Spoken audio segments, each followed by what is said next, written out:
Thank you, Chairman. So I was in Miami or Hialeah on Monday, and when there's a video where you were recognizing Alina Garcia and Dario Fernandez and Tomas Regalado, everybody applauded. They're so excited about your being the Secretary of State. Your homegrown son, and so they're just all excited. The other thing they're excited about is that they have somebody that is going to care about Venezuela and Cuba and Haiti and Nicaragua, all the problems, because you've been so vocal.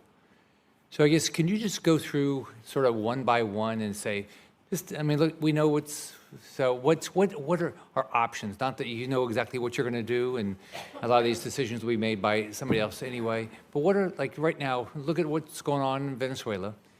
The Biden administration's allowed oil to flow. He stole the election, completely violated what Biden told him he would do. Maria Corina Machado probably was only alive because of your hard work making sure that Donald Trump put a tweet out. You look at Cuba now. They just dropped the state-sponsored terrorism, which makes no sense. We've got people like Jose Daniel Ferrer in prison. Kids as young as 14 in prison for peaceful protests. So give me some of your ideas of what is possible.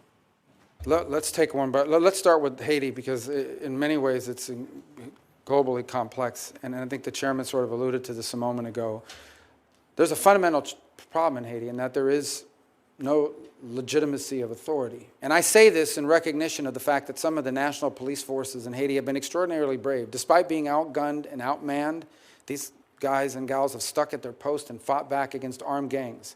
You know, when the most powerful person in any nation state is nicknamed barbecue, that is not a good thing. And this guy obviously is not named that for good reasons. He's not a cook.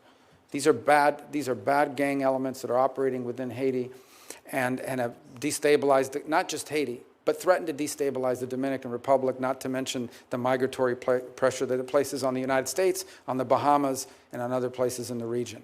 There is no easy answer. The Kenyans are there, and I can tell you, I think they deserve a lot of credit for being willing to take on that mission. In recent days, missions from various other countries have arrived, El Salvador being among them, to sort of contribute to that effort. I don't think anyone can tell you they have a master plan for how you fix that overnight. I do think it does begin with stability and security. You've got to establish some baseline security, and it's not going to come from a U.S. military intervention.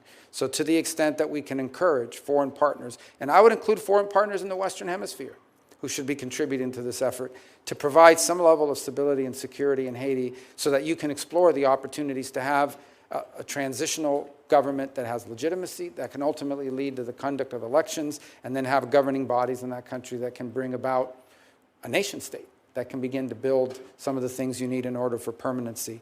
But it's going to take a long time. And I say this with sadness in my heart. There have been good times, and there have been bad times and worse times in Haiti, but sadly, there's not really been a golden era in Haiti's history, and your heart breaks for these people and for what they've gone through. But you also, as a policymaker in the United States, recognize the implications it's had on our country, not just in the migratory pressures it's placed on us, but as I pointed out earlier, the threat it poses on a daily basis to destabilizing the Dominican Republic. You mentioned Nicaragua. It's a very weird situation, for lack of a better term. The Sandinistas earlier, one of the first things they did in the new year is they kicked out every nun in the country. They've gone to war with the Catholic Church, which was the last institution in the country capable of standing up to them. But now they've begun this process of amending their fake constitution to basically create a family dynasty, so that Ortega and his wife will now be co-presidents. There's no democracy that's been completely wiped out. They have literally put plane loads of opposition figures and exported them here to the United States and around the world. They literally arrested anyone who signed up to run for president.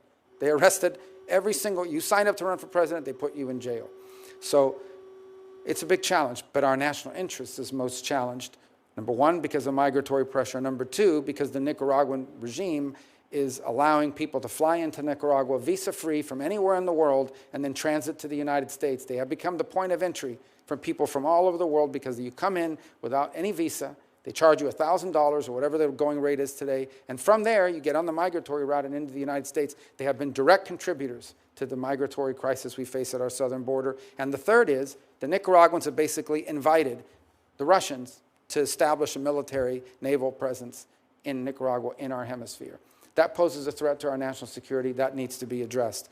Venezuela, sadly, is not governed by government. It's governed by a narco-trafficking organization that has empowered itself of a nation state. And we have seen, I believe, upwards of 7, 8, 9 million Venezuelans have just left the country. More are expected to leave. I was in strong disagreement with the Biden administration because they got played the way that I knew they would get played. They entered into negotiations with Maduro. He agreed to have elections. The elections were completely fake. They leveraged migration against us to get those concessions, and now they have these general licenses where companies like Chevron are actually providing billions of dollars of money into the regime's coffers, and the regime kept none of the promises that they made. So all that needs to be re-explored, because in Venezuela, you have the Russian presence, you have a very strong Iranian presence. The Iranians, in fact, are exploring, or in fact are beginning to build drone factories for the manufacture of Iranian drones in our own hemisphere. Not to mention the long practice of the Venezuelan regime of providing real but illegitimate passports to operatives for Hezbollah in our own hemisphere.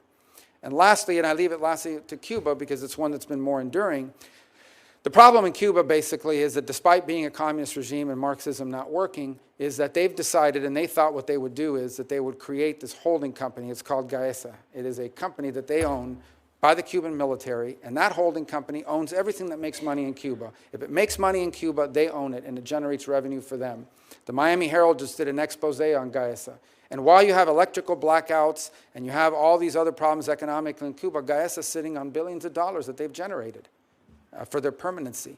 In 2017, the Trump administration sanctioned Gaesa.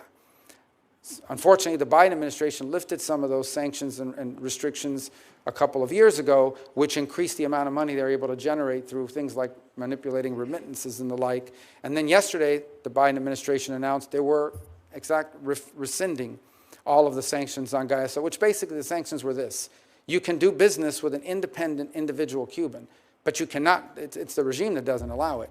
You cannot do business with anything owned by that government-run entity. And yesterday they lifted the sanctions on them. Now, the new administration is not bound by that decision, but nonetheless, that's what's in place. Ultimately, the reality, the moment of truth is arriving. Cuba is literally collapsing, both generationally in terms of all the young people leaving, but it's also collapsing economically. They are now living on 20 and 21-hour rolling blackouts and some days longer because Marxism doesn't work, because they're corrupt, and because they're inept. And they're going to have a choice to make, those that are in charge there. Do they open up to the world? Do they allow the individual Cuban to have control over their economic and political destiny, even though it threatens the security and stability of the regime?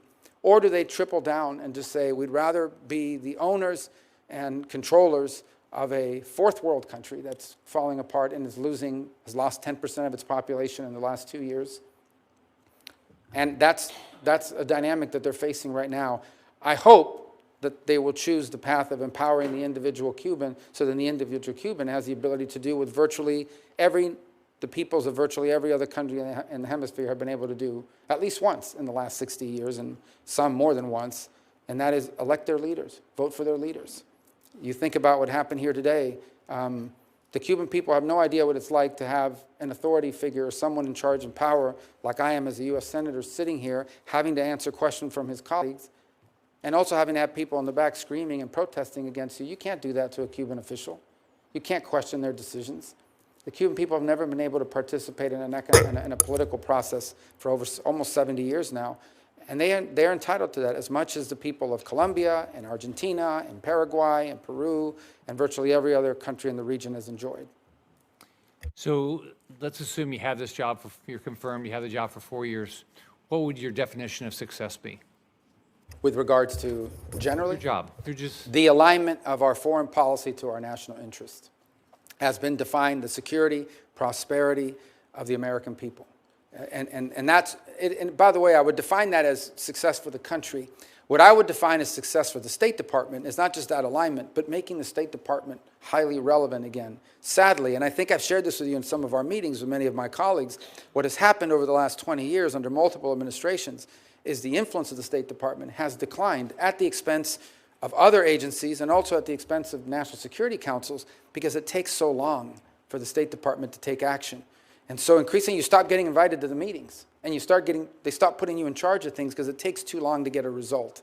So we want the State Department to be relevant again, and it should be, because the State Department has a plethora of talented people who are subject matter experts and who have skills in diplomacy, and it's not being fully utilized because increasingly on issue after issue, we've seen the State Department marginalized because of internal inertia, because of the way the structure works. So we have to be able to we have to be at that table when decisions are being made, and the State Department has to be a source of creative ideas and effective implementation.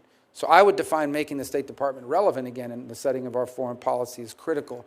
And I think that's something that maybe is not as perceived by the general public as it is by those of us who watch it on a daily basis.